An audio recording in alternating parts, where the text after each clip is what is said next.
Drahí bratia a sestry, priatelia, vitajte dnes. Pri krátkom zamyslení máme nádhernú slávnosť všetkých svätých.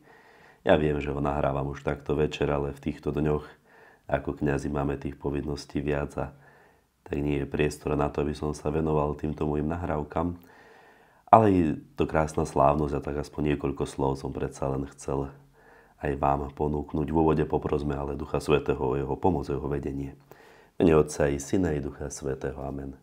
Pane, daj nám svojho ducha, aby všetko, čo budeme robiť, sme robili na väčšiu česť a slávu Tvojho mena, lebo Ty žiješ a kráľuješ na veky vekov. Amen. Poďme sa pozrieť aspoň na naše evanjelium, je nádherné dnes. Matúš 5. kapitola. Keď Ježiš videl veľké zástupy, vystúpil na vrch a keď sa posadil, pristúpili k nemu jeho učeníci. Otvoril ústa a učil ich: Blahoslavení chudobní v duchu, lebo ich je nebeské kráľovstvo. Blahoslavení plačúci, lebo oni budú potešení. Blahoslavení tichí, lebo oni budú dedičmi zeme. Blahoslavení lační a smední po spravodlivosti, lebo oni budú nasýtení.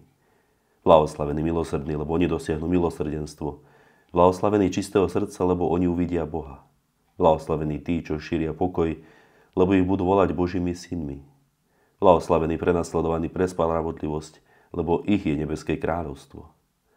Blahoslavení ste, keď vás budú pre mňa potupovať a prenasledovať a všetko zle na vás nepravdivo hovoriť. Radujte sa a jasajte, lebo máte hojnú odmenu v nebi.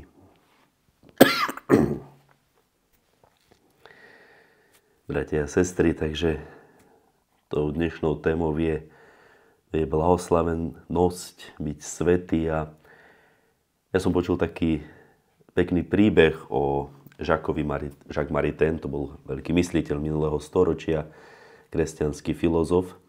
A ešte ako mladý študent filozofie v Paríži prežíval niečo, čo by sme asi moderným jazykom nazvali kríza, pretože ako agnostik, a agnostik to je také politicky korektné pomenovanie ateistu, agnostik tvrdí, že nie je možné Boha poznať a tak nemá to ani zmysel.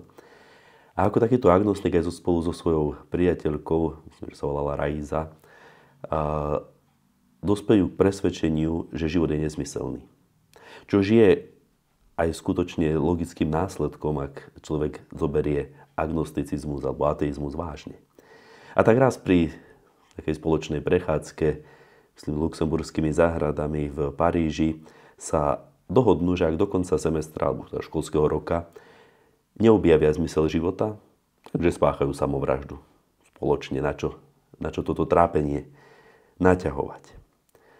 No ale našťastie mladý Jacques Maritain čítal aj naďalej a narazil aj na dielo kresťanského spisovateľa Léon Brulé, tie s francúzske menami vždy robili problém, ktorý píše, že v živote je veľa škoda. Už si nepamätám všetky, ktoré on vymenoval, ale v tej logike, že je škoda, že možno človek necestoval, škoda, že sa nemal rodinu, škoda, že nezarobil peniaze, nejaké nenaučil sa jazyk cudzí alebo hrať na hudobný nástroj. A takto by sme mohli pokračovať v tých škoda. Ale všetky tieto nie sú až také dôležité. To jediné škoda, na ktorom že skutočne záleží, ktoré je rozhodujúce, je to, keby sme povedali, že škoda, že som sa nestal svätým. A je zaujímavé, že práve táto myšlienka, že škoda, že som sa nestal svätým, je to jediné, čo môže ľudí mrzieť na záver ich života. Pomohla mladému Jacques Maritainovi nielen, aby nespáchal samovraždu, ale postupne zrejme k tomu, aby sa stal veľkým kresťanským mysliteľom, aj keď nie je oficiálne vyhlásený za svätého. Poznajúc Božie milosrdenstvo, lásku, by ma vôbec neprekvapilo, ak by sme ho v nebi stretli. Škoda, že som sa nestal svätým. My sa niekedy svetosti bojíme sa jej, pretože aby sme sa jej svätými stali, musí byť Ježiš nielen našim priateľom, ale musí byť tak dôverným priateľom, že mu dáme vládu nad našim životom, dáme mu kormidlo nášho života. Tak ako keď nastúpi k Petrovi do tej jeho loďky pamätnej a on tam nič nechytí, ale potom na jeho slovo spustí siete a podarí sa mu úlovok. Tak ako keď to apoštol Pavol povie, že už nežijem ja, ale vo mne žije Kristus. My sa možno bojíme toho, že by Ježiš nejak potlačil to, kto sme, alebo by sme sa dostali do nejakej formy útlaku a násilia páchanom na nás. Veľmi si vážime svoju slobodu, ale to nie je pravda, pretože všimnime si, keď už toho spomínaného Pavla teraz počas týždňa sa mu veľa venujeme, čítame z jeho listov. Pavol povie, že už nežijem, že ja, ale vo mne žije Kristus. A potom čítame listy, ako ho vidíme. Vidíme Krista, ale vidíme aj Pavla so všetkým tým typickým pavlovským, s jeho temperamentom, s jeho nadšením, možno aj s jeho schopnosťou nahnevať sa, byť zapálený a vnútorným emocionálnym životom. Je to Pavol. Alebo vďaka tomu možno, bude lepšie povedať, vďaka tomu, že Pavol sa dal celý Kristovi, tak sa stal viac Pavlom. Myslím, je to nádherný obraz, príklad, ktorý poznáme veľmi pekne zo Starého zákona, z tej nádhernej epifánie Mojžišovi v horiacom kríku. Náš Boh není Boh, ktorý keď prichádza, keď sa zjavuje, keď sa stáva prítomným, ktorý by ničil. Práve naopak je to Boh, ktorého prítomnosť zapáli, prežiari, urobí viacej viditeľným, svetlejším to, čo už je.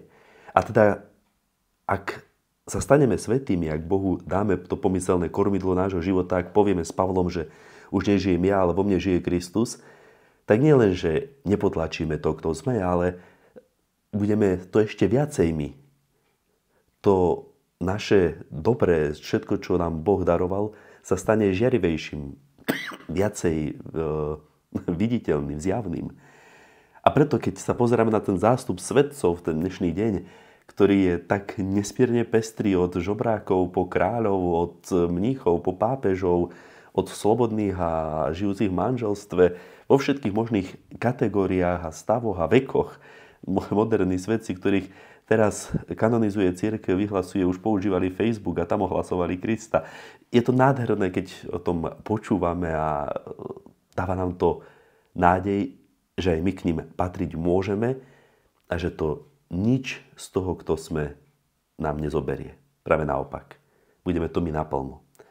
A tak pozbudení všetkým týmto môžeme možno aj my pamätať na to, čo objavil Jacques Maritain, že bola by škoda, ak by sme sa nestali svätými.